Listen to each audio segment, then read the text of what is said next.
What's up, brewskis? My name is Marco Dupa, and with me, as always, the great and the powerful Adam Obesius Rodriguez. What's up, brewskis? What's on tap for tonight? Man, oh man. I know that you... honestly, I would say that you're probably tired of talking about it or seeing it. Yeah, probably. But maybe not, because it's still dominating the news cycle. You still haven't gotten our takes on it. Yeah. Well, here's the thing. You'll get our take on the whole thing, and then that'll be it. You can put the whole thing to bed. Yep. That's have to talk about the slap heard round the world. Okay? We promise not to take we promise not to take up too much time talking about it. But we would be remiss if we didn't at least mention it. Okay? Yeah. We have to. Also, there was other things that happened in the world of, surprisingly, of pop culture, and we'll try to touch on all that other stuff. But the main things, I think, one of the biggest news stories that you guys might not have heard about was one of the greatest professional wrestlers of all time had to retire from in-ring competition.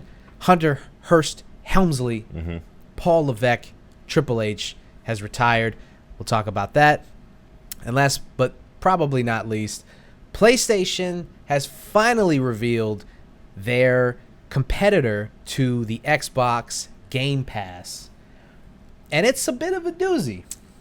It's a lot of stuff. We're going to have to unpack that. Yeah. All that and probably some more.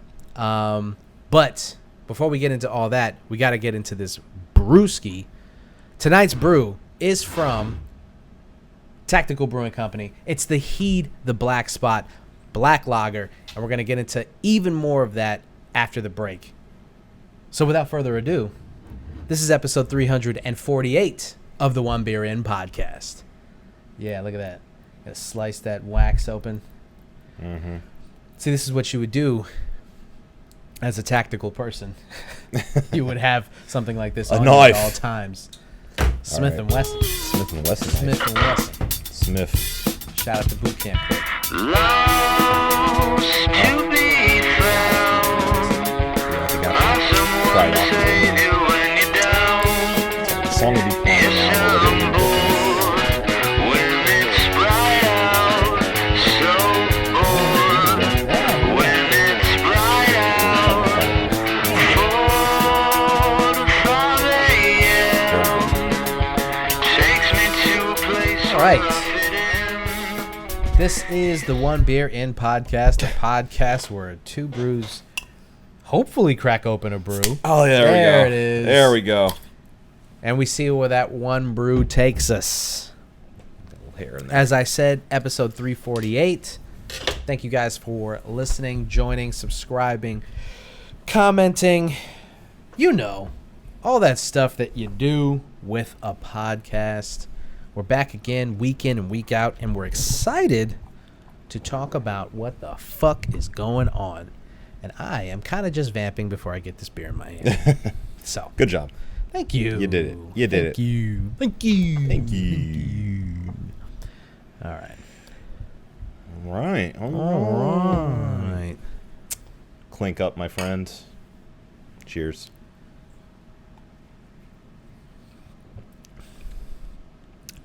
All right. Obi, can you please give the people a little bit more information about what we are drinking tonight?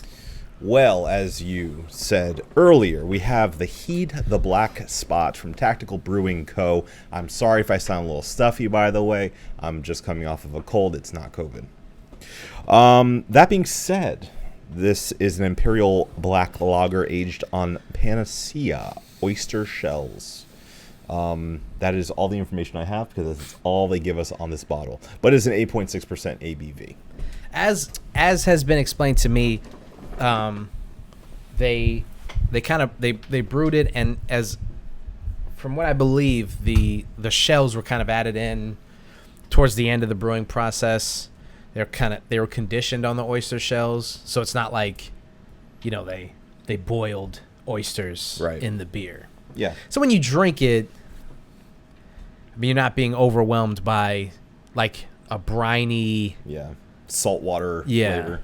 So I mean, just on first sip, I wouldn't go into it thinking like, oh, it's a salty lager, like what is it, like a Corona or something? What are you trying to do here? It's not that. Yeah, but you cannot drink it if you have a seafood allergy. So that's good. That's good catch. That's a good catch. Be careful. Yeah, that's for sure. All right. Let's just do this, okay? Let's just get right into it. Okay. Do we have any housekeeping? Should we talk? Do we need to? I don't think You want to so, get some no. stuff off your chest? You got anything you need to? No, I let people know I had a little cold. Yeah, I so the had stuff in your chest. Yeah, not that it's directly, associated, but I did go back to the office, so just saying. I mean, there could be a correlation. I mean. So if you're going back to the office for the first time, please be careful out there. And If wash you your don't have to hands. go back to the office, you shouldn't have to go back to the office. Let's just say that. Yeah. Right? That's kind of where we are. Well, he can't say that, but I can, because yeah, I don't work in an office. I can say that if you don't have to go back, you shouldn't go back. Yeah. There's no point. There's no fucking point. You know? It just doesn't make any sense. Yeah. They only need you there to fill some kind of status quo, to make themselves feel better about the fact that they've rented out this giant space, and they weren't ready for the fact that like they might not need it. So now they're paying for nothing. So they feel like they have to force people to come back so that they're paying for something. That's it. His words, not mine. We bought this fax machine. You have to use it. Uh-huh. Why not? Why? Why do I have to use it? I can just email this information. Can you tell me, before we get into anything, can Okay, you explain sure. to me why fax machines are even still a thing? What purpose does a fax machine serve that our modern technology doesn't? You can, with your phone, scan a document. You can take a picture of the document. You can do everything that a fax machine would do. Email from your phone or your tablet or your computer is instantaneous. Yeah. The minute you hit send, within 5 to 10 seconds, it's there. The only thing that I can think of is that if your internet went down, but your phone lines didn't, Yeah. you'd still be able to send documentation. Sure. The only thing I can think of off the top of my head, honestly, is that there may be more security with a fax because it's not on the internet. But that being said, there are very secure means to send documents online. Yeah. So, Maybe that's how it's being sold to these businesses. Sure. It's like, hey, you can get hacked. And then like these old school people who run these businesses are like, I don't want to get hacked. And then the person who's selling a fax machine is like, well, you might still want to use this fax machine. I guarantee you can hack a fax line. I think that's like old school hacking, really. Old school hacking. Yeah, I mean the old school hacking is phone lines. You can hack a phone line. Yeah. But Like the Matrix. sure, just like the Matrix. Just like the documentary Matrix. film, The Matrix. Yeah. Yeah, I mean, other than that, I don't really. Well, you know what? I take that back. The other thing is that there's a lot of people who grew up only using fax. Oh, fuck them. And that's why they can. Well, I mean, those people are generally in the position to, approve such purchases. And, they probably just slap them into the copier, printer anyway. Ridiculous. So it's like, you get fax in there too if you want to fax. That's pretty much it. At my job, I still have a landline next to my desk. Yeah, I had a landline at my last office job too. I don't know why. Nobody's going to call me on that. And, I have a cell phone, obviously. But I got called all the time. well, you worked specifically in a job where you would get phone calls. Yeah. So, it was different. Yeah, it was different. Yeah. But, And I also did not want to give out my cell phone number to oh, anyone. yeah, no, of course not. I had a coworker who did that, and then she would complain about the fact that like people would call her, and I'm like, you gave out your cell phone. You gave permission to do that, man. I didn't even I didn't even get my cell phone number to my coworkers for like the first like 6-7 months. I was like, I don't even want to talk to y'all. Yeah. I definitely don't want to talk to these old ass geezers who fucking call and want to complain all the Yeah, time, no. because they don't have any respect for hours of operation. Oh, no, of course They not. wake up at 6 in the morning and the first thing they think is like, all right, I'm trying to get this shit Yeah. taken care of. I've got a problem. Nah, Fuck that. So, in second thought, a business line is important. A business line is important. Yeah. Do we still need a fax machine? I don't think so. Probably not. Anyway, that's our collective rant on fax Yes. machines. Let's do this. Okay? This past weekend, by the time you're listening to this, it'll be about a week has gone by. Just under. The Oscars have happened. Should we talk about the fact that we're completely wrong about our Oscar? I watched Mouth Agape. Yeah. Outside of the slap, with the actual awards alone. I mean, Couldn't believe it.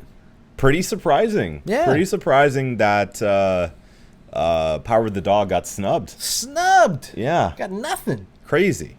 No, it got nothing. I don't. No, it won. Did it win adapted? No. No, it won Best Director. That was the point. Jane Campion. Campion. Yeah. Campion? Yeah. Yeah. She won Best Director. Yeah. That was the one that it won. Yeah. They gave Didn't get Best Movie. Yeah. Which is, by the way, listen. One of my favorite things ever, as you guys will probably know at this point, is lists and, stats, numbers, things of that nature. It's my favorite stuff. I love it. Yeah. Tying into that is the stats of the Oscars. Sure. Used to be, I don't watch the Oscars anymore. Might have to start. Listen, I did this time, and I was more than happy with the show that they put on. But I used to get really, really, really into predicting the winners and keeping track of all the winners. Sure. And knowing who got nominated, how many times they got nominated, all that stuff. Mm-hmm. So this directly gets into that part of my brain that is into this type of shit, right? So doing these predictions and watching the show, being wrong, I'm reconciling with it. Sure. Yeah. Yeah. I feel like had I watched the rest of the nominees, I definitely would have had I wouldn't say a different perspective, because I really thought Power of the Dog was just Oscar bait. Well, here's the thing. I was able to watch Coda and Drive My Car before the Oscars. Mm-hmm. And after watching both of those, I still thought Power of the Dog had it. Right. So you don't think Coda deserved to win Best Movie of the Year? It's not even that. It's just I didn't think it would.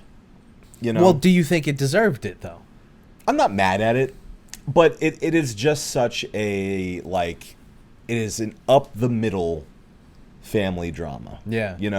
It seems like such a small movie, and I'm not saying that in a negative way. It's just a very intimate story. Yeah. And it's really good. It's a great movie. I would say it's deserving of an Oscar win, but was it my front runner for what would win? No.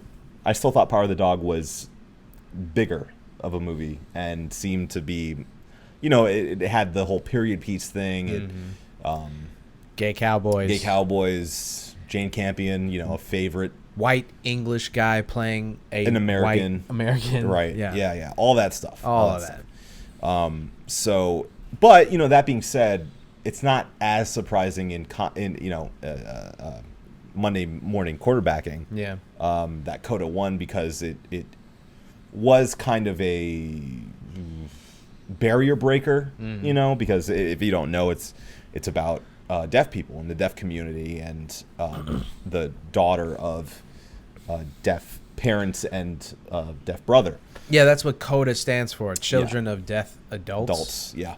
So, which I didn't know until I was looking into this movie. But it also has to do with music too, and the movie has to do with music too. So it's kind of a double entendre. Yeah. But it's a great movie. I highly recommend you check it out if you haven't. But it just wasn't. I don't know. Wasn't my pick. South and I were talking about it, and he was saying, with the fact that there's 10 nominees every year now, it kind of feels like they're just going to go with the least offensive movie at this point. I mean, Green Book shows that, right? Yeah, for sure, yeah. Nobody wanted that Like, fuck that movie. Yeah. And they're like, Driving Miss Daisy. Sure. That always works. Yeah. Speaking of Power of the Dog, I wanted to mention this because we we just didn't mention the fact that the set's different. Look at this. Big old 2. Big old number 2. It's an S that way, Marco. Oh yeah, sorry. There you go. Yeah, big old number 2 for Celine. Yay! Happy birthday, Celine. Happy birthday, Celine. The little chihuahua you sometimes hear in this podcast. Yeah. We'll flash a picture of her now. Yeah. Okay. So that's why the Yeah. Yeah, a little although bit. I mean, I'm not mad at the set. It looks nice. I'm not mad at Looks it. nice, yeah. Gives it a little bit of a feminine flair. Yeah, which is I'm fine with. I'm fine with it. Yeah. I'm fine with it. Yeah. All right. So Dune. yeah. Dune was a big winner. Dune won 6 Oscars, Right. all in the technical categories. Sure. Which I was a little, I don't know, it was a little weird for the movie to win that many awards in the technical categories, and then not get nominated, and then not win some of the other ones. It's just weird. I mean, because you're saying it looks the best, it sounds the best. Yeah.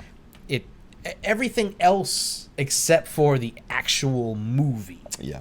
was good. Right. It was a weird thing to do. I as I was watching them win that many, I felt this sinking feeling that they were doing that because they weren't going to get any of the quote unquote big awards. Mm-hmm. Which, is a little disrespectful. I don't mean to call all the technical awards not big because they're huge, obviously. But, No, it's great. But if you asked Denis if he would rather win best special effects or best movie, sure. I think it'd be a different. Yeah. Fair. I thought for sure. I really just didn't think that Will Smith was going to win this year. And Yeah. but when he did, it made me think, okay, that makes a lot of sense. Obviously, this is 2020 hindsight, but it does make a lot of sense that every couple of years, the Academy does this thing where they just give the award to somebody who should have won it Right. years ago. Yeah, 'cause they do the whole here's your gimme. Right. His first award. I mean, I went back and looked at it, and he could have won for Pursuit of Happiness. There was some tough competition that year. He didn't deserve to win for Ali.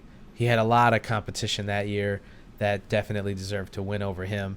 But, I mean, I just, I don't think he deserved a nomination. Like, him and Jada were all, and this, well, I guess this will get us into the slap, good but segue.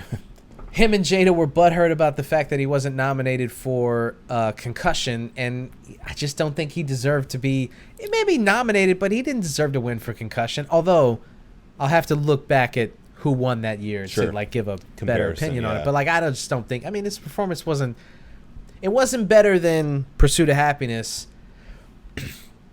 and So this year they do the gimme thing, and they give him the award over Benedict Cumberbatch for Power of the Dog, Denzel Yeah. for a Shakespeare. Tragedy of Macbeth. Yeah. I mean, that's big. huge. Andrew Garfield for Tick Tick Boom, Mm-hmm. and am I forgetting one guy? Will Smith, Denzel, Benedict Cumberbatch, Andrew Garfield. I feel like I there's think one I more. think I'm forgetting I an feel like old there's one white more. man. An old white man. Yeah. Of some kind. There's an old white dude in there. Yeah. Look it Okay. up. I will. God.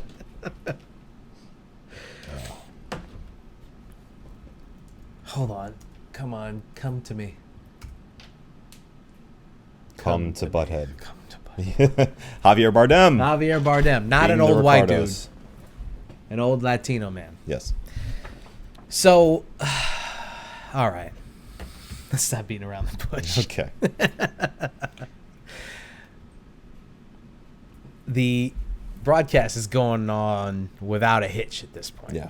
I'm watching live, mind you. You watched it live? I watched it Man, live. that's crazy. Chris Rock is on stage to announce the winner for Best Documentary. By the way, Questlove won, Mm-hmm. and that's incredible. Yeah. Yeah, it was great. I love it. Yeah.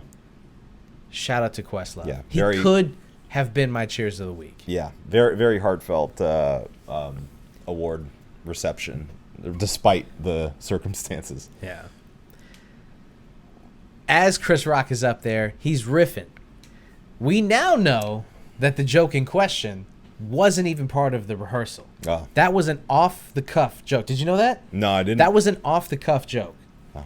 He was shouting people out in the front row, saw Jada, and the first thing that came to his mind was a G.I. Jane. Which makes sense because it's not a good joke. It's not a good joke. Yeah. Exactly. So he says the joke, and people have been making a big deal about the fact that Will laughed at first, Yeah. looked at his wife, She saw rolled the her eyes. disapproval on her face, and then Will decided, and I'm saying this to you guys as if you don't know what happened. Maybe you're living under a rock and you don't know. Maybe you're listening to this pod and you're going, Will did what? Not the Fresh Prince. I only get my news from the One Beer In podcast. Gets up on stage, Judiciously. walks directly at Chris Rock, and cracks him right across the face. Uh-huh. Then gets off stage. Chris Rock is like, wow. Will Smith just slapped the shit out of me. Mm-hmm. And then Will Smith was like, keep my wife's... No. First, Chris Rock says, it was a G.I. Jane joke. Yeah. Yes. And then he's like, keep my wife's name out of your fucking mouth. No, and then that's when he said, it's a G.I. Jane joke. And then he said it again. Oh, right. And then Chris Rock was like, I will. I'm going to. So, all right, here's the thing. This happened, and then like 10 minutes later, he wins the Oscar for Best Actor. Yeah. Well, and mind you, on the U.S. broadcast, we didn't get all of that context. Yeah. What we saw was Will walk up, slap him, the mics instantly cut out. Yeah. And then there's like the feed like starts cutting back and forth between different cameras because I guess they don't know what to do, and like they're dropping the feed and stuff. Yeah. And then it cuts to Will, the close up of Will, but the mic is cut still. So I saw him mouth, "Keep my wife's name out your fucking mouth." Yeah. And I went, oh, this isn't a bit. I was watching with Sharon. She's like, "Is this part of the show?" And I was like, "I don't think so." And then once they cut to that and he says that, obviously I just had to read his lips. I was like, this is definitely not part of the show. Yeah. And then eventually they cut back to Chris Rock when he goes, I think they cut back to him when he says, "I won't," and then goes, can we go on? And all right, best night in TV or whatever. And then it continues on after that. But Yeah. I had to look on Twitter to find the like international streams. I think in Japan and in Australia or something. Yeah. They actually They were like, they didn't have it cut. let these Americans embarrass themselves. Yeah. So crazy stuff. Crazy stuff. Yeah. After it happens, almost immediately, the firestorm starts on Twitter. the internet. Twitter is. So first, everybody thought it was a bit Yeah. because it was so insane that people Right. were like, "Well, it has to be. They have to be in on it. There's Yeah. no way that Will Smith, America's sweetheart, one of the good blacks, went up there and did that." We'll get back to that in a minute. Sure. Believe me, I didn't say that on Yeah. accident. Right. And people are like, "That this has to be a bit because there's no way that actually happened." Mm-hmm. Then you start seeing these reports from like the Associated Press and CNN and all these like legitimate news sources. Or people actually at the ceremony. Right, going, it's weird right now. Yeah. Shit is fucked. Or showing in between the commercial break and Will being consoled and like it Yeah. being a thing. Like Yeah. it's actually a thing. People are upset. Yeah. I saw some guy who said he was bartending the Oscars and he was like, "I can just tell you this, after the slap, everybody stopped drinking." And I'm like, what? That is the perfect time to start drinking. I would have got Yeah. hammered after that. Yeah. Would have been amazing. Right. That tweet, that was one of the tweets that reminded me that A-list celebrities and actors and actresses, they're not real people. They're not anymore. normal people. Because Yeah. any normal person would have been like, this shit is crazy. Right. This is insane. I need to get a drink. Yeah. We need to talk about Yeah. this. This is crazy. I think they immediately go into I'm scared, damage control. Oh, it's just so gross Yeah. and weird and like cringy for Yeah. like these grown-ass men and women to be like, I'm scared, I'm Well, triggered, I'm fucking... The whole thing is like predicated on this pearl clutching. Yes, right? this dude, like the pearl immediately it was like, I have never Will Smith. You've besmirched the name of the Academy Awards. Oh, it's just fucking... Okay, so hold on. Let's get to that. Let's get us there. The broadcast is still going on, and people are starting to put the pieces together. Yeah. That this is a real thing. That this actually happened. Oh, It wasn't a bit. I felt it at home. The awkward energy of just like, oh. Yeah. I guess the only thing that you could say, luckily for the Academy, is that the broadcast was almost over. Yeah. Like, you know. It was like the last quarter of the show, Yeah. basically. They didn't have to fill like another 2 hours of the show. Although it was a 3.5 hour broadcast. They said that they were shortening it so that it could be like more modernized and more entertaining for people. And yet they cut out some of the most important categories. Sure. And yet it was still it was the longest show of all time.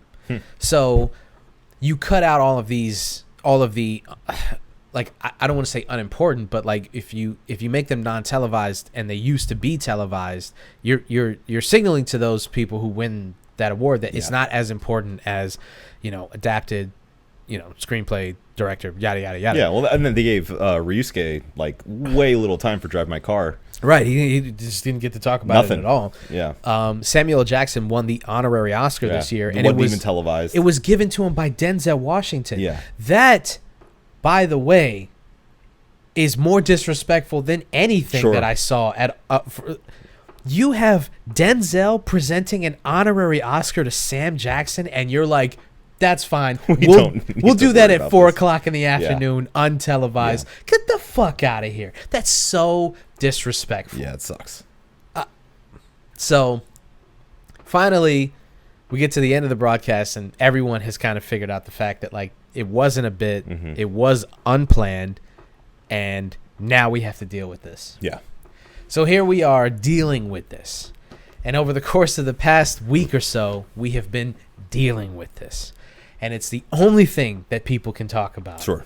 I know that there's a lot of you out there who are tired of this conversation. You've had it. You've seen the reactions. You've seen everything that you need to see about it. You're done talking about it. But guess what? We didn't get to talk about it yet. So we're going to talk about it. Yeah. So once we talk about it here, we'll be done with it. Yes. Right? Officially.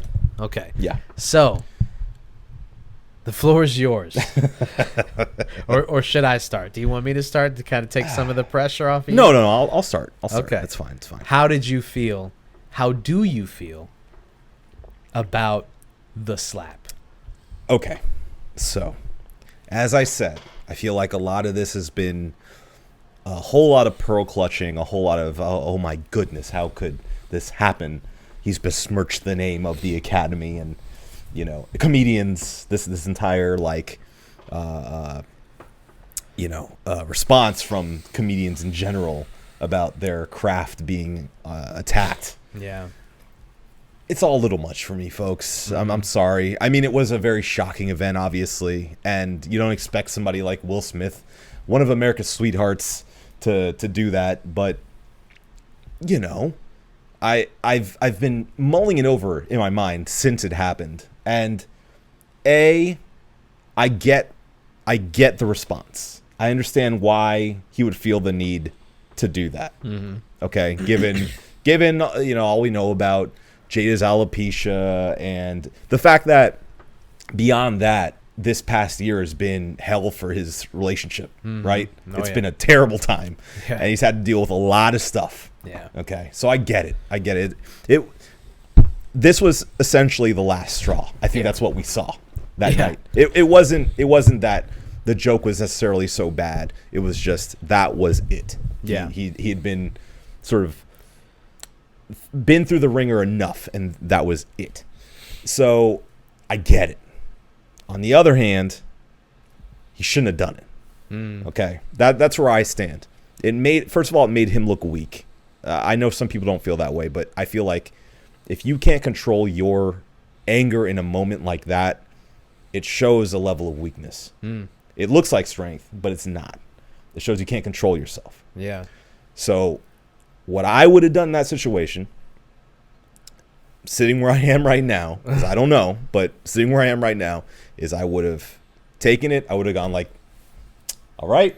And then after the broadcast, I would have gone up to him and said, hey, it's fucked up. Yeah. She has alopecia. She's really sensitive about it. You need to apologize to her. Yeah. That would have been that. Whatever. Then, you know, not that he would have known this at the time, but he wins the award. Perfect opportunity to talk about it. Yeah. You know? So, you know, I think that's the right way to go about it. However, I guess I land somewhere in the middle of this discourse because I get it at the same time. I understand why that response would be elicited, but he shouldn't have done that. Yeah. You know? Yeah. And you know, I think that the comedians that are all up in arms saying, you know, oh my God, this now puts our lives at risk. It's like, stop. This isn't going to start a trend of people coming up and slapping you because you made a joke. You know, this is clearly a one-off event, and it doesn't have to be this larger thing about the state of the world and comedy and cancel culture and yada, yada, yada that you're making it about. That's not what it is, okay? A guy got mad because he felt offended because somebody made fun of his wife who had a side piece. You know, like, Yeah. it's as simple as that. You know, like, it really doesn't have to be more complicated than that. So he shouldn't have done it, but I get it. Yeah. Essentially. That's where I land on this entire thing. Pretty reasonable, I feel. And I tend to agree with you. You know, the idea that one of the biggest movie stars in the world got on stage at the most prestigious award shows in the industry, in the film industry. It is the most prestigious award show. Got up there and slapped the shit out of one of the presenters is insane. Yeah. Like, just insane. Just take it on face value. That's a crazy thing that happened. Well, and one more thing, if I may interject. Please. I'm sure he wasn't thinking of this at the time, but it puts a sour note on the entire cast of the film, the entire crew, the Williams sisters who were there. You know, everybody that himself, you know, his own legacy. Yeah. Because this is his first Oscar win. You know, like, all of this is now clouded by this outburst. Yeah. You know? I mean, you know, the Academy is they're mulling over the possibility of rescinding the award. Sure. And I just saw on IGN, apparently the Academy said that they did ask him to leave, and he didn't. And he was like, nah. I will not. I got a good chance at winning the Oscar. I will not, sir. I'm not leaving. Yeah. Before I go any further with mine, that's a really crazy thing to happen. Like one of the production assistants walked over to him while he was sitting front row, and they were like, "We're gonna have to ask you to leave," and he was like, "No." And then they just went backstage and continued with the show. Well, they saw what happened when somebody else talked to him the wrong way. So I just think that's. I don't believe them. Yeah, I don't believe them. It sounds like bullshit. It sounds like they're covering their own ass, and that's it. Yeah, I think that they're like trying to make it. I think they're trying to make him look worse because they're building a case against him. Sure. I don't believe that they asked him to leave. That's an insane thing. Again, like, really? Somebody went over to him and was like, "We need you to leave," and he was like, "No." Yeah. And then that person just got up and was like, "He's not leaving." And then the rest of the crew was like, well, what do we do now?" Chances are they had like an assistant go up to him and say, "Hey, do you want to get out of here?" Yes, I could see that. And he said, "No, I'm fine." No, I'm good. And then they went backstage and they were like, "He's not leaving." He's not leaving. Like, okay. Right. And now they're trying to spin it like people walked over to him and were like, "We need you to Sir, leave." And he please. was like, "No, Don't make a scene. I'm Will Smith." Yeah. I don't believe that. Yeah, no, I don't believe I that. don't think it And happened. yeah, I just don't believe that. So, as I was saying, I agree with you. I think that his response was probably a little over. It was a little much. Yeah. A little much. He might, there's a time and a place for that kind of reaction, but at the same time, it's I feel like the guy's been dealing. Like he's obviously Hollywood royalty. He's obviously insane because they all are. Oh yeah, of course. He's been famous for too long to not be insane. too famous, too rich. And something like this happens, and of course he thinks like, his only recourse is to get up and do something about it. Because I agree. I think that like he's been dealing with not only the past year, but probably the past like 3 years, has been dealing with the memes and the jokes and the red Sure. table talks and his face, him crying, being like, the new crying Jordan meme Yeah, and right. all that stuff. Like, Yeah. it all adds up. It's not like these guys, like they're not, he's on the internet. The motherfucker's on Instagram and, Sure. and like he Oh yeah, sees this big, shit. it's a big presence on the internet. Yeah, he sees Yeah. it. He sees what's going on. He sees how people view him. Yeah. And it does feel like all of this came to a head. It's unfortunate that it was at the expense of Chris Rock, another guy who's black comedy royalty. But at the same time, I don't know, man, there's a lot of layers to this. The joke wasn't great. I do not believe that Chris Rock was aware of Jada Pinkett's struggle with alopecia. Yeah, no. And took a personal shot at Jada Pinkett. No, I don't believe that. Especially knowing that it wasn't a planned joke. That, when I found that out, made Yeah. me believe even more Yeah. that he didn't, that it No. wasn't a personal shot. No. If he had planned that joke all week, yes, I could see him going, because he would had to have done some research on it. Sure. But just an off-the-cuff, offhanded, slight. If she's offended and if they were hurt, you can't tell somebody how to feel about a thing. So I'm not going to sit here and tell somebody that like you can't be offended by jokes. Jokes are offensive, or at least they can. They can be, yeah. And if it offends somebody, it's like you can't tell somebody to not be offended. But I don't believe that he was taking a personal jab at her. No. Which, by the way, I know that this is going to sound this is misogynistic. Oh, great. Well, I'm not gonna go crazy. I'm just saying that she's beautiful and she's still beautiful with the bald head. It's not Sure. as if she's some freak or something. course. You know what I'm saying? Like Of course, yeah. it's like we're pretending like she's Hideous because of her it's bald like, head. no, she looks great. I get it, but if she's struggling with her self-image because of that, I Yes. understand why it's raw nerve. Right. She doesn't see that beauty necessarily because she's forced to have a bald head. Yes. Yes. So Yes. I get it. Right. I get that. I want to address a couple of things. The comedian thing I wanted to talk about for a second because Sure. the pearl clutching from the comedians Yeah. has been a lot. really, really sickening to watch. Yeah. I am disgusted with these grown-ass men pretending like their lives are on the line. Right. I am so goddamn sick of stand-up comedians pretending Just like... period. No, just period. End it there. Yeah, I'm so fucking sick of them. Their self-worth. Yeah, the self-importance. It's disgusting. I've gotten to a point where, honestly, there's not one stand-up comedian that I am like legitimately a fan of that I don't have this like feeling Issue with. They're all doing it. Yeah. They all believe that they're the most important Yeah. entertainers on the planet and that what they're doing is saving Yeah, lives. God's work. It is getting to the point where I am just so goddamn sick of all of them. Yeah. So when this happens, and I saw like Brian Redband, like unironically tweeting, like, I mean, what are we gonna do now? You know, what happens if somebody, like, listen, and I tweeted this, but I'll just reiterate the point. You were never immune to an ass whipping. Okay? Sure. We as a society, So it's the studio. we as a studio, we agreed morally Yeah. that, To give you a safe space. right, you went on stage, you told your jokes, we sat in the crowd, we listened to those jokes. We all agreed upon this moral contract, okay? It is a verbal contract.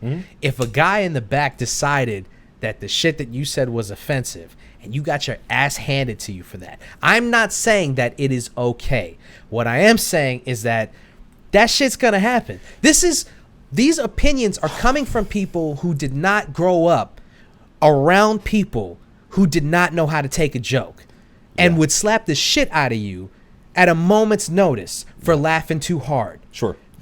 I'm not saying I grew up around like killers. Yeah. I did grow up around some people who did not know how to take a joke. Sure. Yeah. And so this type of behavior is not new to me. Well, and it shouldn't be new to them either, because this is not the first time a comedian's been approached on stage for Right. saying some slick shit. Happens all the time. Yes. Happens all the time. Why did we suddenly forget that? Because it's Will Smith and he's a big star and he's supposed to have the decorum to take a joke. Sure. And I think that is the big disconnect, where it's like he's supposed to get it. He is a comedian. He's supposed to understand that, like, you know, it's just a joke. But it's like, hey man, maybe it wasn't just a joke to him. That's why he went on stage and slapped the shit out of Chris Rock. It wasn't just a joke. Again, not defending him, but I'm also sick of people pretending like this is the start of World War III, or that like he did that's something happening too so on the side. Yeah, right. That's This is not some heinous act. No. That people are trying to, you know, I thought that we'd just be able to laugh at this and then keep it moving, but instead we're getting these think pieces and we're getting these articles and we're getting all these tweets and we're getting everybody with their self-importance about like what it means to be a comedian and what it means to take a joke and all this crazy shit where it's like, why are we doing this? Somebody said that most of the time, I think the tweet was like 90% of the time, quote unquote, that's wild, is the appropriate response. That's it. Yeah. That's fair. So that is really bothering the shit out of me. Yeah. The other thing that's bothering the shit out of me is the selection of black folks who have decided it's always the selection of black folks who use these things as an opportunity to talk about this is how much or you're setting black people back X amount of years when you do this kind of behavior. Okay. That is the other thing that has been driving me nuts, is seeing prominent black people, and not just prominent black people, but just black people and a lot of black people in general who are like, you're embarrassing us, you're setting us back. When are we going to get past the conversation of one black person doing a thing that affects the entire black community? Sure. Why does he represent, just because he's one of the most prominent black entertainers, he represents the entire black community and he does something ignorant, now all of a sudden we all are set back, and set back in whose eyes? White people's eyes? Society's eyes? Are we shooken and jiving still? Do we need to entertain these people? Do we need to set a certain example for an entire generation of black people so that they're not judged harshly by white people? Newsflash. You were going to be judged by those people regardless. They're going to judge anyway. You think that if Will Smith had continued to be, you know, Mr. A+, Mr. Smile, Mr. Aladdin or Genie from Aladdin for his entire career, that you weren't going to be judged by those same white people? You were. You will, and you're going to, because that's how they are. That's it. So I would just wish that one day we could get past this conversation of prominent black people in entertainment representing the entire race. Sure. Kareem Abdul-Jabbar, who I have the utmost respect for, writes an entire article about how Will Smith is setting black folks back. And it's just like, come on, man. You're supposed to have a more nuanced opinion on this thing. You're smarter than that. You're Dr. Kareem Abdul-Jabbar. To his credit, he is very old. Yeah. So, yeah, he is. you know. He is. He is. Not to discredit him, but, you know. Well, ageism. Sure. We're jumping from racism to ageism. Yeah. Yeah, you know, I think something that's getting lost on people, too, is Will's award speech, too. Yeah. Where I felt, though it was kind of unhinged, I did feel some sympathy for him, because it was clear what he was trying to get at, which was essentially, you know, I am still a human being. Yeah. You know, you expect me to just take all of this on the cheek, no pun intended, and act like it's fine, but I'm still a person at the end of the day. And just because I'm a celebrity, you expect this of me and of us, and it's not fair. I'm a person. I have feelings, and you know, care about my family, et cetera, et cetera. I think that they are. I think celebrities are under this I guess undue pressure to accept stuff like that.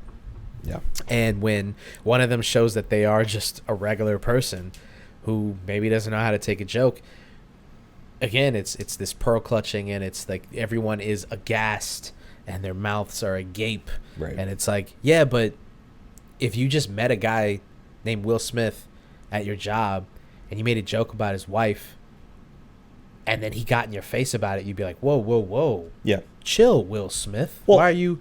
And it's like, dog, yeah. I'm not... That's just not funny to me. And then everybody would be like, yeah, all right. Yeah. It's not Well, funny. no, imagine... that's what I'm saying. Like, imagine if this scenario happened, but it was, you know, at a local comedy club. Yeah. We don't know who these people are, but Chris Rock is on stage. We don't know him as Chris Rock. He's just a comedian. Mm-hmm. And in the front row is Will Smith, not famous, and Jada Pinkett Smith, not famous. She has a bald head. He makes a joke about her bald head, not knowing that that's not something that she's doing for a fashion statement. Yeah. And suddenly he storms the stage, slaps the guy, and sits back down. You know, if you're in the crowd, you're like, holy crap, that was crazy. Does it suddenly mean something more than that, or do you go on with your day? Right. I understand that it's because of what Will Smith sort of represents, stands in for a larger thing, but at the same time, I think his speech sort of highlights that he is a person, and as we've seen, a fallible person. So, I think at the end of the day, the people who bear a lot of responsibility is the Academy. Mm-hmm. If you need to set an example, and Will Smith doing what he did for the reasons that he did, we've already covered. You as an organization, you need to draw your line in the sand, right? Sure. And this bullshit story about you asked him to leave and he didn't, you should have had security escort him out. Yeah. He had already made a mockery of the show, right? Yeah. He had already gotten us to a place where everyone's like, what the fuck just happened? Yeah. He messed up the mood. Yeah. So I know that they were thinking, holy shit, he's about to win the Oscar for Best Actor in 8 minutes. What are we going to do? Yeah. I know that that's what they were panicking about. You can tell, because that's why they just left it alone and let it happen. Yeah. You guys need to be able to think on your feet. I think it's a complete and utter failing by the Academy to not be able to figure out what to do going forward with the entire situation. Yeah. To let that happen, then let him win. my opinion is this. I don't think you take the award from him. You thought that he deserved to win the Best Actor of the Year award. Yeah, he won it. You can't take that from him. He won it. He won it. You can't take that from him. Yeah. But you can stop him from going up there and delivering that speech. Sure. You can kick him out of the show. You can at a moment's notice go, we apologize for what just transpired. We didn't expect that to happen. We apologize to the nominees and to the folks at home. Mr. Smith has been escorted out of the building, but he did win Best Actor of the Year. And that's that. Like, it could have been untelevised. They could have just come back with a thing on the screen that just that said that statement. We apologize to the folks at home and to the fellow nominees. Mr. Smith has been escorted out of the building. He did win, the Academy Award for Best Actor, but he will not be able to receive that award. Yeah. I would just like anyone else who's not present to just say, Mr. Smith cannot accept the award.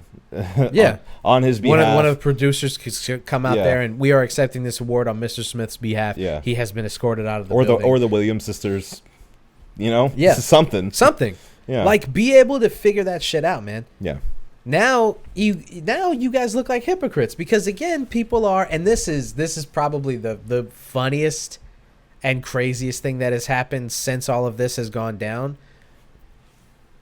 Every single person that has had an opinion on this that isn't to the internet's liking has been dragged. Oh yeah. It's been incredible. Every single one of dude, I think Zoe Kravitz might have lost her career by opening her mouth about this. Yeah, I saw that. She might have straight up ruined her own career. Insane how she quickly. She was the internet's it girl. Yeah. 5 minutes ago. And then the second she opened her mouth, they tore her ass apart.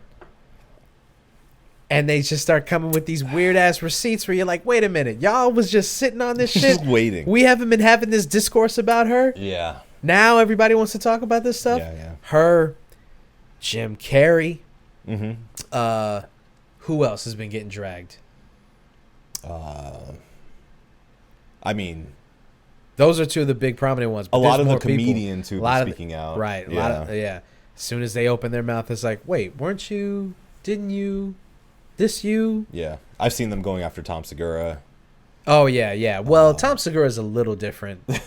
Yeah. It's different because, like, he's going out of his way to be. Right. He's listen, Tom Segura is one of my favorite comedians, but the stuff that he's doing is like, all right, man, like, you proved your point. Like, right. I think he's doubling down because he has to double down. Sure. Like, when he posted the one tweet that went viral, I thought he had been hacked. Yeah, because I was like, wow, that's really out of character. Yeah, yeah, like him. But we were wrong. I just think that he's doubling down just because he has to. He can't. It's a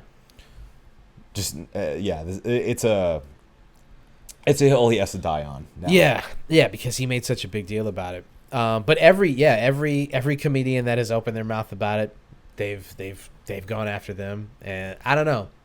It's just really funny because it just really highlights this thing that we all collectively do with celebrities for the most part, which is just ignore all the weird and bad shit that they do because you like them so much. Sure. Like Jim Carrey being with Jenny McCarthy for so long, pushing an anti-vax agenda. Yeah.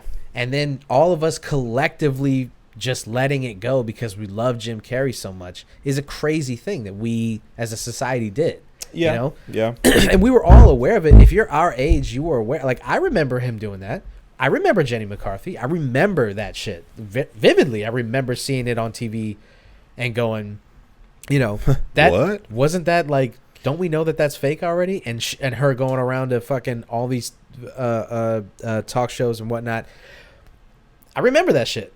And it's funny that,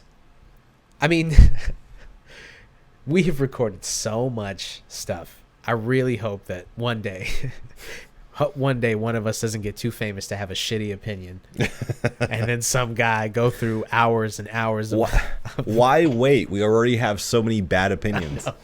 I know. We probably had a couple of them on this show. I'm sure. And then, a couple of years from now, we'll look back and go, man, that was a shitty opinion, wasn't it? It's just, listen, all I'm saying is if you're a person of prominence, maybe keep your mouth shut if you got skeletons in your closet, because the internet will find them, and then you will look like a dickhead for trying to judge Will Smith for what he did, and you might lose your career. So maybe just keep your mouth shut. Good advice for anyone, really. Yeah. Just shut up. Yeah. Just shut up. I don't really know where else we can go with the Will Smith thing. By the time that this podcast goes up, hopefully we will be done with this conversation, and you and I will have put the button on it. This will be the bookend to it, and then that'll be it. That'll be it. Well, look. The last word on it. According to RSVP Magazine on Twitter, via Twitter, Jada Pinkett Smith breaks silence after husband Will slapped Chris Rock following alopecia joke. She says, and I quote, "This is a season for healing, and I'm here for it." That's all she said? That's it. I don't even count that as breaking silence. She might as well have said nothing. Nothing. Yeah, that means nothing. But in that spirit, may we all heal from this rift that Will Smith has created. Let me just say, alopecia jokes aside, Jada Pinkett seems like she sucks. All the goodwill that I had just went out the window. Goodwill. Oh, you're left with bad will. She just seems like, that's one sentence and it's exhausting. Yeah. I mean, it just seems like she's a lot. Yeah. Just personality-wise, like... All of that goes down and she's like, it's a season for healing. What? Right. What does that mean? What the fuck? What? Explain. Oh, I hate that. Yeah. So...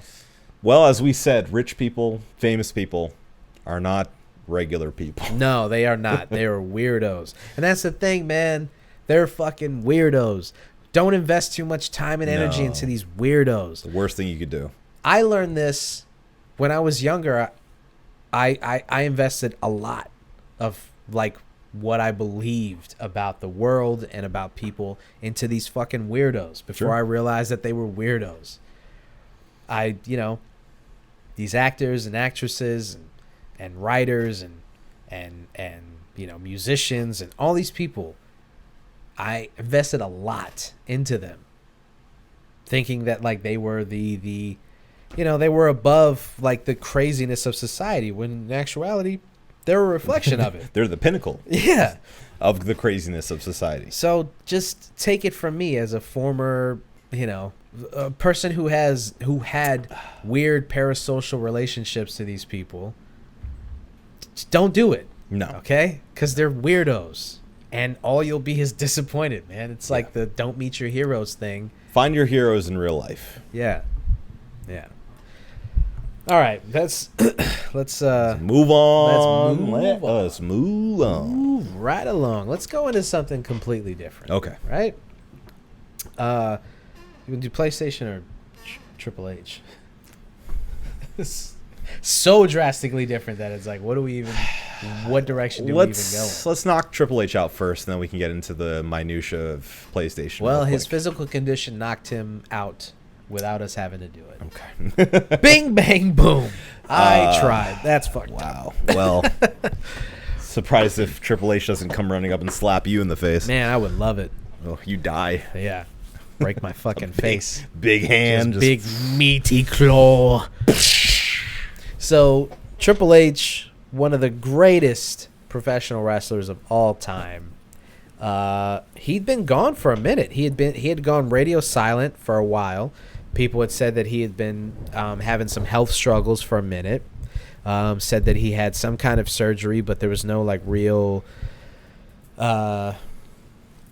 concrete news article about what his condition was and whatnot. And then he resurfaces and he does this interview on First Take, and I think it's the first time if I'm not mistaken, it's the first time that we hear anything official about his health status, which is that he got a defibrillator surgically implanted into his chest, and that essentially retired him, a medical retirement. Obviously, a guy can't be being power bombed into tables with a device in his chest that's keeping him alive. So, I don't know. I guess what we celebrate the career of Paul Levesque, Hunter Hearst Helmsley, one of the goats. Yeah. I wish we had a water bottle to spit in the air. Dude, you have no idea how much I used to try to practice that in the shower, after I was done playing basketball, at any moment that I had any kind of just. And let me tell you this, it's a lot harder than you think. Yeah. To get that mist. Yeah, man. Oh, it's tough. So much harder than you think. Iconic, though. Iconic. So, I mean, a guy that just as much as The Rock, Stone Cold Steve Austin, Shawn Michaels, D-Generation X, all those guys, as much as they were a part of our childhood, he was a huge part of that too. We're not gonna sit here, I guess, go through the ins and outs of like the wrestling industry and like how much, like, because people have negative things to say about him too. Sure. Anyone in wrestling essentially has something, a dirty story back there. Yeah. But the one thing that you can say about Triple H is that he was the genesis of this new crop of wrestling. All of these guys now, if you watch wrestling now, AEW, NXT, a lot of the guys who are on the main roster of WWE, a lot of them, most of them, owe their careers to Triple H. Yeah. Their stardom to Triple H, not their entire careers, because some of these guys were making livings, wrestling in Japan and at fucking festivals in Germany and shit like that.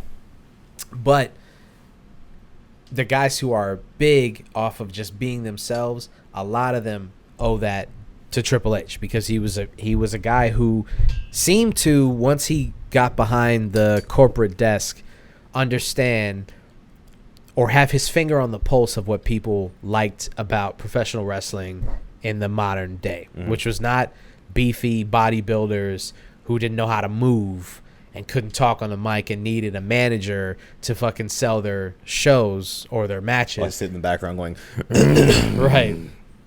It was guys who were, not your conventional looking 80s professional wrestlers, but guys who knew how to talk, guys who were athletic for their size, and guys who knew how to put on a show, and guys who loved the industry. A lot of the dudes from the 80s, there was no industry to love. They were former bodybuilders or former football players, and they failed in their respective thing. It was kind of a last resort. Yeah, and they were just like, some guy saw them out on the street and was like, you'd be really good. I'm gonna put you in front of 10,000 people, and you don't even have to talk. Just sit there and flex, and I'll sell this match. And then you slam this guy on his head, and 10 minutes goes by, and then you lay on top of him for 3 seconds, and boom, you're the world heavyweight champion. Those dudes didn't give a fuck. No. Kevin Owens and Seth Rollins and Adam Cole and John Moxley and CM Punk and not CM Punk, 'cause he was before, that's different. That was a bad example. But Daniel Bryan, like, these guys give a shit about the industry itself, and Triple H helped push that idea, that feeling of giving a shit about the industry itself and celebrating it, and so I mean, his in-ring career is over, but honestly, he's making more of an impact outside than I honestly feel like he ever did inside the ring. I mean, he had an illustrious, legendary Hall of Fame career. He obviously will, if not next year, the year after, will be put in the Hall of Fame, because for some reason WWE is like, they just waste no time, dude. Undertaker's going in this year. He retired last year, and they're like, we're going to do a thing now. They're just waiting for him to do it. So Either it'll be next year or the year after. Triple H will definitely go into the Hall of Fame, and he obviously deserves it. But I think the impact that he's making now outside of it is more important than what he did when he was in the ring. Yeah. So, well, it must be tough to transition to not being able to be in the ring anymore. But, hopefully he can see that impact and feels it. I'm sure he does. I'm sure he understands. He's a smart guy. He'll figure it out. Yeah. All right. Yeah. All right. One last thing before we get out of here, because we've been keeping you guys updated on the PlayStation stuff for a while. And anytime some new shit from PlayStation comes out, we jump on it. Jump on it. We've been talking about the Xbox Game Pass, which is great, by the way. And every time we bring it up, that's what you say. Yeah. And so PlayStation finally has their competitor. Sure. There have been rumors that PlayStation, or Sony rather, has been working on their competitor to the Xbox Game Pass for a while now. There have been these rumors that they're about to come out with their equivalent. We finally got it. So, do you have the... Okay, I do. I have the breakdown here. All right, so break it down for us, Obi. All right. According to Joe Scrubbles from IGN.com, the breakdown is as follows. There's PlayStation Plus Essential, which is what you currently have. Mm-hmm. Essential is the same as PlayStation Plus service that currently exists with no changes to the current pricing. It includes 2 monthly downloaded games, discounts, saved game cloud storage, and access to online multiplayer for most games. Then we have PlayStation Plus Extra.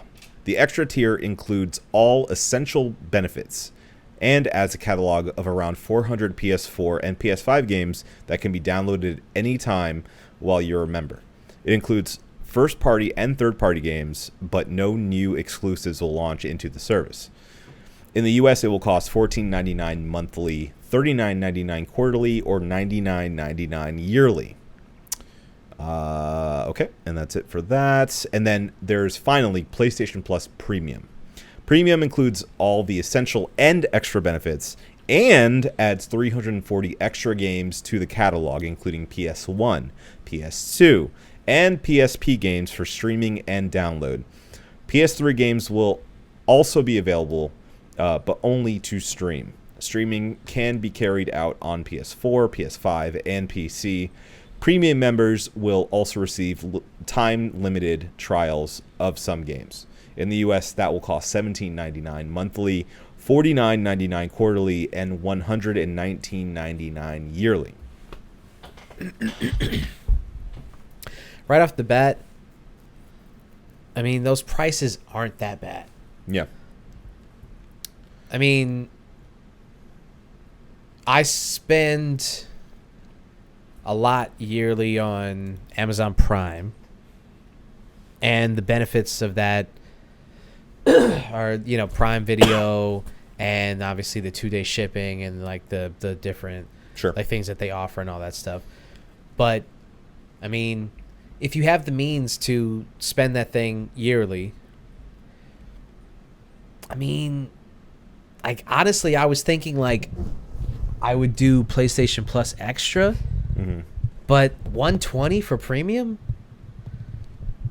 It's a $20 hike from Extra, but you get it seems like you get a lot more. Not that bad. Yeah, it's sneaky though, because I feel like that's how they get you, is because it's close, but just for a little bit more.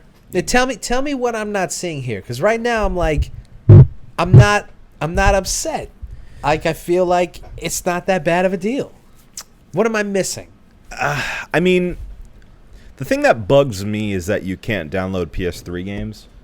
You have to stream them. You gotta stream them, which that's tough. Depending on your internet, which unfortunately a lot of places in the U.S. doesn't have very good internet speed, and I feel like I'd be okay, but would I want to play an action game streaming?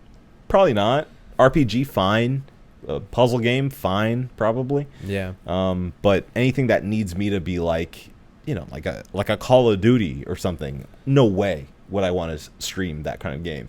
Well, I mean, I guess they're banking a lot on your ability to do that. I highly doubt that if they didn't feel confident that you could play those games, that they would launch with over 300 titles that you had to stream. Yeah, but we've been saying that since they launched PS Now. Yeah, that's a good point. And this is essentially just PS Now expanded. That's a good point. So, I what gets me is that there's PS1 and PS2 games and PSP games. I love that. There's an entire catalog there of the nerdy games I love. So tons of JRPGs, Metal Gear Solid and stuff, assuming that's on there. Better be. I hope so. I want to be able to just play all 5. I want to be able to play all 5 plus the PSP games. Yeah. I just want to be able to just sit on my couch and play Just all run through it. Yeah. Yeah, that'd be awesome. But yeah, I mean, not knowing exactly what games are included in this, it sounds like a pretty good deal to me. Am I going to do it immediately? No. I'm going to do some research. I'm going to look into it a bit more. I'm going to see what's available. And then I don't necessarily see myself doing this as like a yearly purchase. I think what I would do is maybe get it for a month at first just to test it out. Yeah.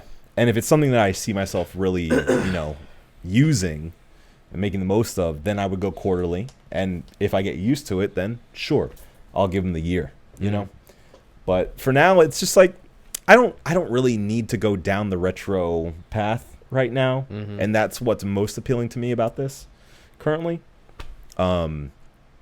Just because there isn't like that same pull that Game Pass has, which is like brand new games, day and date, right there for you to download. Yeah. If that was the case, then I'd be more into it. But just because there are so many good games out right now that I'm still playing, I don't really need to go down the retro, path. Yeah, and that's a tough sell to people. Because you're right. I mean, Xbox Game Pass is still kind of superior when it comes to, you can tell people that you're offering 1,000 games, and it's like, okay, but am I gonna play all of those games? No. Right. And also, do I want to play a PlayStation 1 game on my PlayStation 5? Yeah, for a second, for the novelty of it. Sure. Yeah. And then after I'm done with that, it's like, dog, it's gonna look and play like shit. Yeah. Yeah. So. Yeah, I would love to be able to pull up like Tekken 3. Yeah, for the fuck of it, for like a second. Sure. Like you and I are hanging out, and we pull up one of those games just to fuck off for a minute. Yeah, that'd be fun. Yeah, but like, is it worth the investment? For $120? I don't know. That's tough. I don't know. It's tough. I want to see what they're offering going forward. Yeah, all that shit is going backwards. Right. Honestly, like the biggest thing is. The games that they offer for free, the 2 games that they offer for free every month, those games are very hit or miss. Sometimes they're extraordinary games, and you're like, whoa, I can't believe they offer that for free. Yeah. And sometimes they're like, I wouldn't pay... You would have to pay me to play this game. This game sucks dick. I don't want to play this. Yeah, that's kind of how this month is. Yeah, what is it? Last month was UFC 4. So which I'm like, is great. That's crazy good. Yeah, I got into that one. Bikini Bottom. So we have the that. SpongeBob. Yeah. The I forget what kind of game that is. Is it a fighting game? Is it? I don't know. I thought it was a platformer. Maybe it's a platformer. Yeah, no, it's the re-sponged version. Yeah. See, my sister had that shit on Xbox. Yeah, the original. And it was fun then. Yeah. I don't need to see an updated. Rehydrated. Yeah, rehydrated. I don't. Yeah. No. So they've got that. They have. Who is that for? This like, I think it's this multiplayer game that people haven't really heard of. Sounds terrible. Responged, rehydrated. Hood is the other game. Hood Outlaws and Legends. Never heard of that. Slay the Spire I've heard of, but I think it's an indie game. Yeah. There you go. Online multiplayer title. Right there is exactly what we're talking about. Last month, you had one of the biggest games of the year, and then this month, like they're just exactly. Yeah. So they're gonna have to improve that. Yeah. That's gonna have to be something that they're going to have to eat the sacrifice of giving better games. I just feel like they just have to give better games. Yeah. I mean, I guess they don't have to because they've been getting by on these bullshit ass months. Yeah. But it ebbs and flows, and I understand that. but it shouldn't. Like, why? Why do we need those games? Why? Like, do you think that they don't have enough good games to give away so that they sparse them out for like every other month or every 2 months? It would be cool, I feel like, if they at least themed it in some way. You know, like towards like October, make it like survival horror games. Yeah. Or spooky games, you know? Yeah. You know, towards the summertime, maybe have more like sports games and like, you know, I don't know. Get a surfing game in there. I don't know. Yeah. Whatever. Well, like giving away an NBA 2K game, for instance, at the end of the season when we know in about a month the new game is about to come out. It's like, you're not doing us any favors. No. Who is that for? Like, if I'm a person who's loyal to this series, I already have whatever game you're about to give me.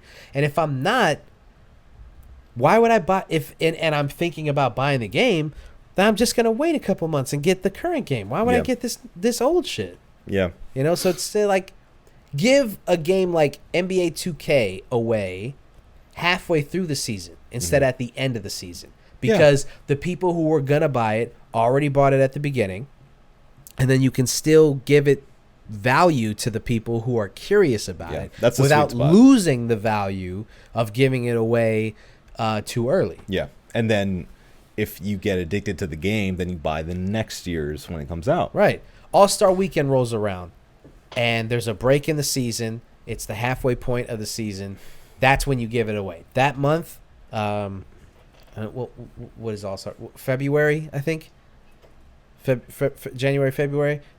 That's when you give that game away. Yeah. You know? You get a break, but then you get, like, everybody's excited because you got All-Star Weekend, and you got the dunk contest, and all this shit's going viral and stuff. That's when you give it away, because everybody's going to download that shit. Yeah.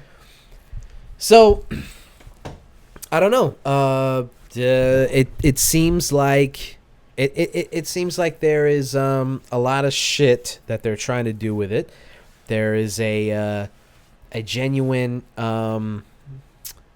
attempt to compete with the Xbox Game Pass, but it seems like there might be some holes in this. What do you think?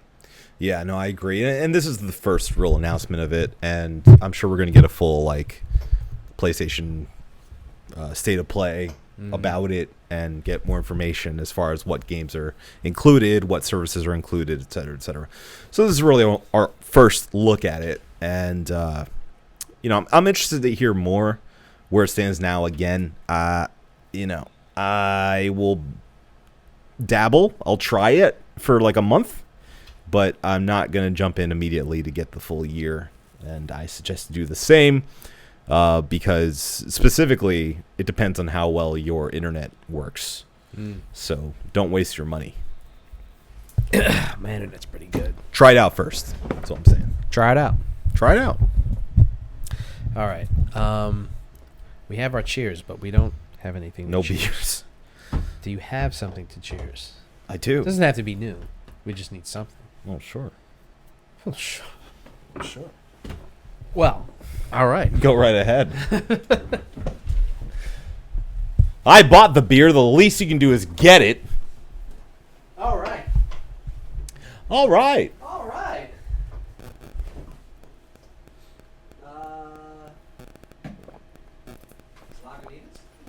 Yeah, I got little somethings. I think. Yes. Yes. Uncut Jam. Uncut Jams. Have you seen more of her? She's been talking more. It's She's great. been talking more. Yeah. Julia Fox has been talking more. Yes. And it's been great. It has. Yeah, she was talking about her her memoir. Yeah. She's I don't. like, I don't want to give it away. But So far, it's a masterpiece. masterpiece. And you're like, man, I didn't know that at the end of the Kanye West saga that Julia Fox would come out the other end of it being like the hero of the story. Like, I kind of just want to hear more about what she's got going on. the hero we all deserve. What is Julia Fox up to? Uncut Jams. She's up to uncut jams. Uncut Jams. Good for you, Julia Fox. All right. Before we get the fuck out of here, you know what we have to do. It is tradition upon this podcast. It is the cheers of the week. So, Obi, please start us off. What's your cheers? My cheers is to Bruce Willis. Bruce Willis.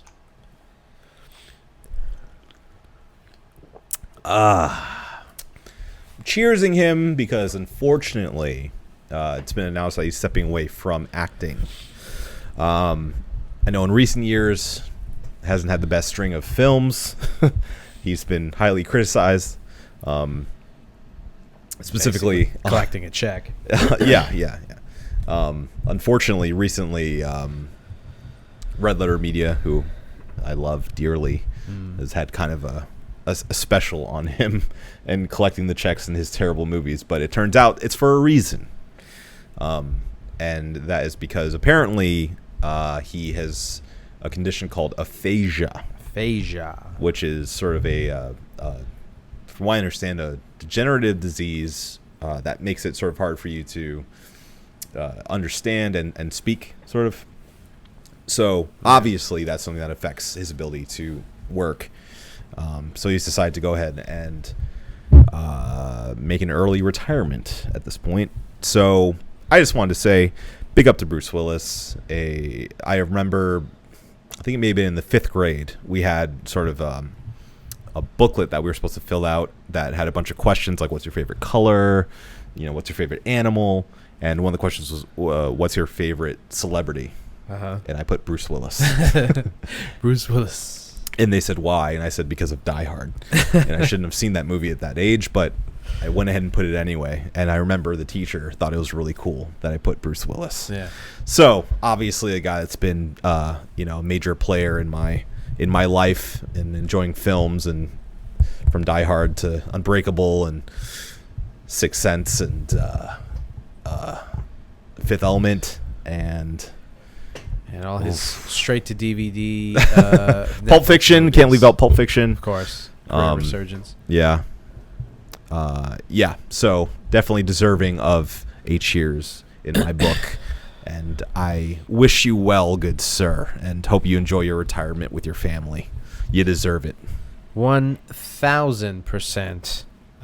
Bruce Willis is the fucking man.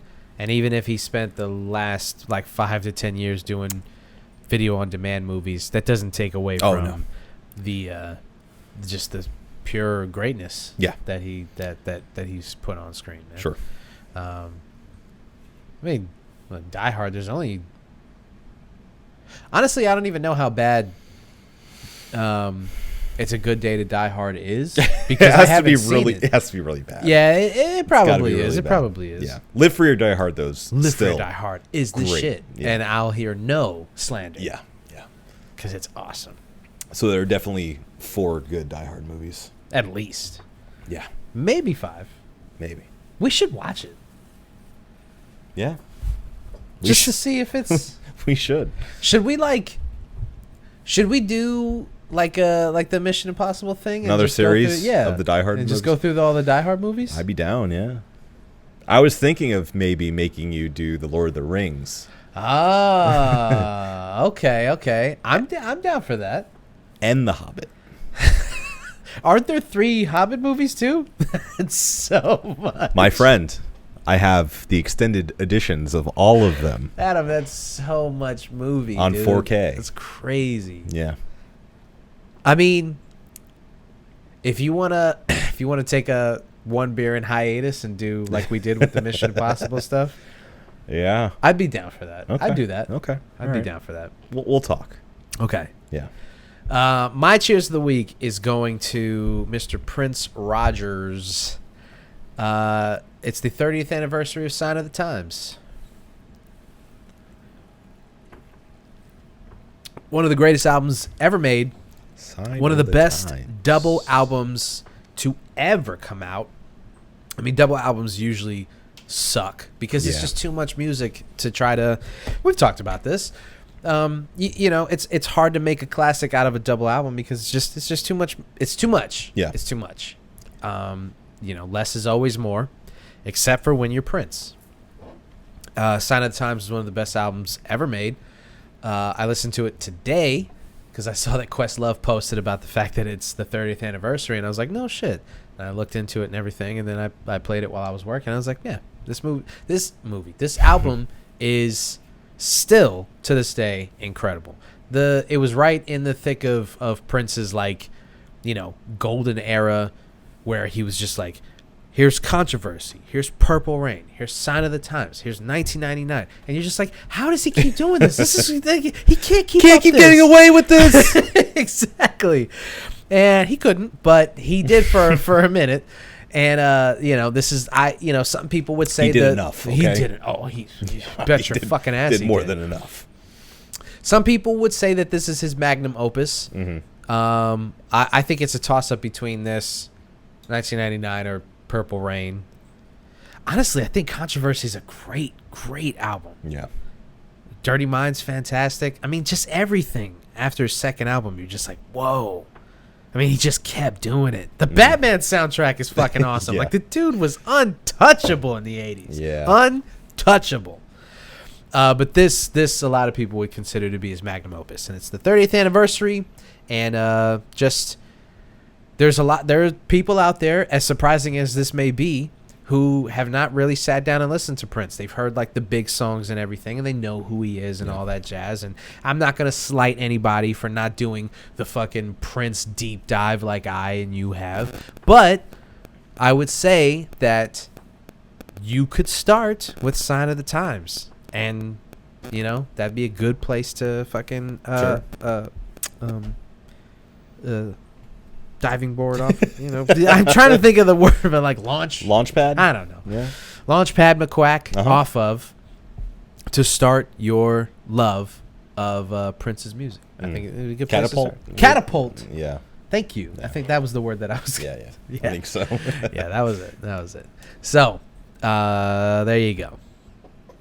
Indeed. Good? Yep. Got it? Uh-huh. All right, before we get out of here, you know what we have to do, and that is review this beer. Tonight's brew was the Heed the Black Spot. I'm fucking slamming on the desk.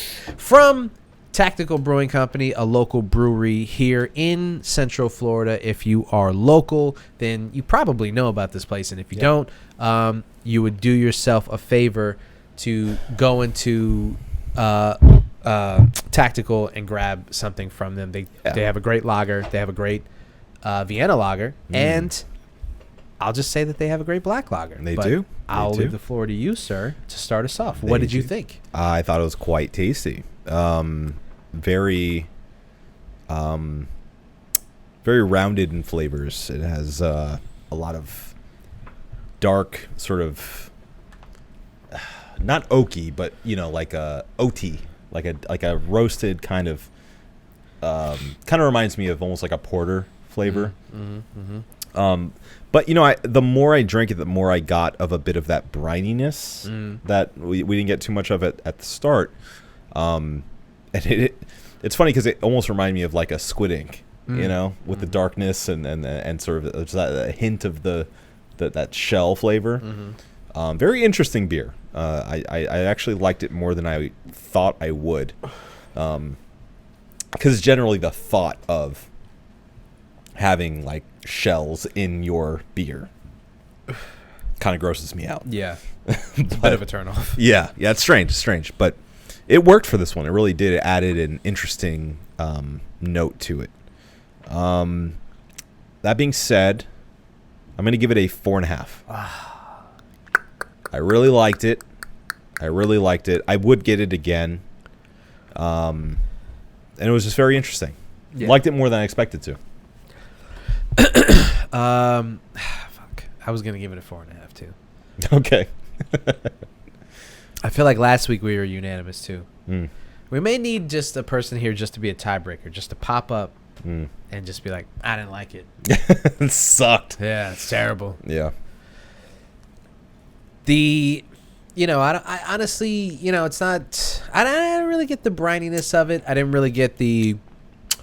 I would be very curious to taste this without the oyster shells that it was conditioned on, because I don't really get what it does for it. So honestly, that kind of stopped me from giving it a 5. Yeah. Because I was actually excited and curious to see what that could have meant for the beer itself, and like how interesting they could have made this thing, doing something weird like that, like make it a little funkier. Yeah, like before I worked for Red Light, they made a Goza with IROC oysters, and I think that unbiasedly, I thought that was fantastic. Yeah. And you definitely tasted in that. Yes, you do. Yeah. But it doesn't. I thought that Goza was great. I thought it was great, and I don't like Gozas. I didn't really understand the idea of like, the oysters and the brininess of I didn't get it, but I knew that I liked the beer itself. Yeah. And something like that, I was hoping for with this, and didn't get that.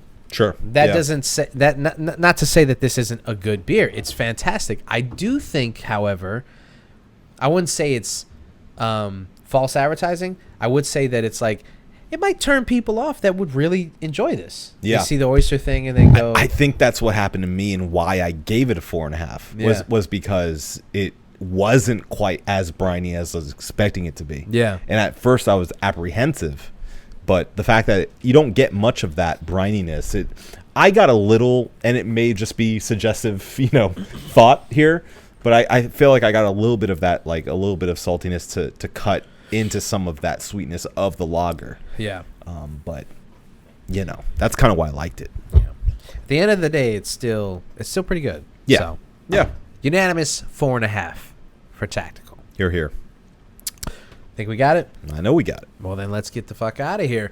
This has been the One Beer In podcast. For myself, Marco Dupa. For Adam Obesius Rodriguez. Keep my wife's name out of your fucking mouth. Thank you guys for listening. Drink delicious beer and have a beautiful evening. We love you.